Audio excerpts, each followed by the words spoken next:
Da yawa daga cikin mutane suna tunanin cewa saɓon Allah da suke aikatawa ko wasu ƙananun zunubai ba za su yi musu tasiri a cikin rayuwarsu ba.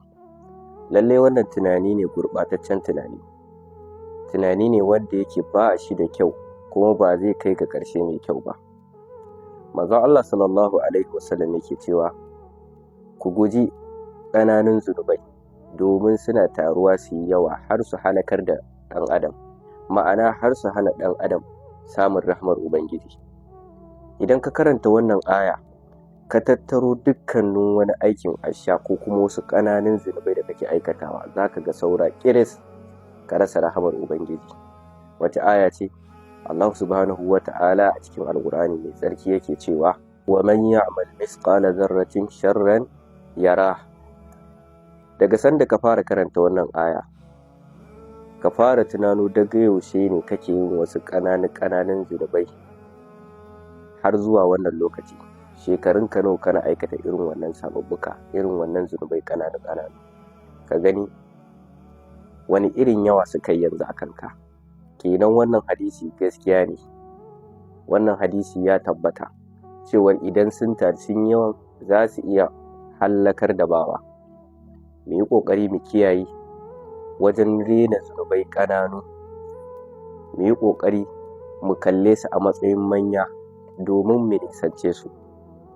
A duk lokacin da ka kalli wani zunubi a matsayin ƙaramin zunubi, to a wani lokaci Allah subhanahu wata'ala a gurinsa wannan zunubin babba ne. Saboda me? Yayin da ka kalle sa ƙarami, shaiɗan zai baka ƙarfin gwiwar cewa ka ci gaba da aikata shi, ba komai bane idan ka aikata.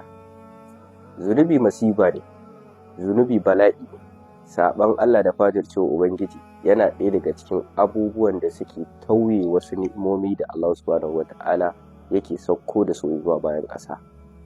Allah yana azabtar da bayi da dama a duniya tun kafin a je lahira saboda aikata zunubinsu. Yana ɗaya daga cikin aya da ya kamata mu kalla da idon basira, fitar shaiɗan daga aljanna.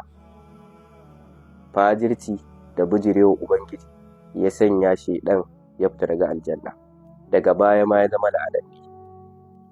A cikin kuskure guda ɗaya da annabi Adam alaihi salatu wassalam ya yi wa Allah subhanahu wata'ala na cin 'yar itaciya, kawai ya ƙetare iyakar da Allah ya sa masa, Allah ya fidda shi daga aljanna. Idan har wancan zai, wannan zai, kai za ka yi, wa'incan su, ta yaya za mu dinga tunanin kuma samun rahmar Ubangiji?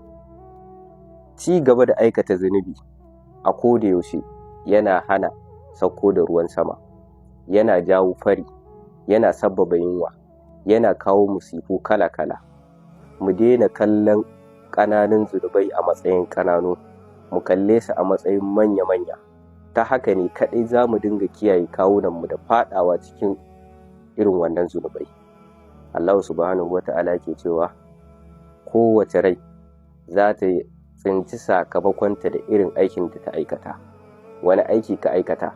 Shin alkhairi kake aikatawa ko kuma akasin haka? Ka kalli wani ɗan ƙaramin ƙwarya-ƙwaryan fati ne da ake duk shekara, ko kuma wani ɗan biki ko wata shiga wadda bata dace ba a matsayin wani abu ɗan ƙarami da in kayi bai kai ya taka kara ya karya ba, kaje kake aikata shi, to wannan abin da kake renawa zai iya hana ka samu rahmar Ubangiji. To mu yi ƙoƙari mu kiyaye kada mu je mu halaka a hanyar gafala. Hanyar gafala ita ce hanyar da mutum baya iya ganin haɗarin abu har sai ya riga ya danne a cikinsa. Allah Ubangiji ya datar da mu.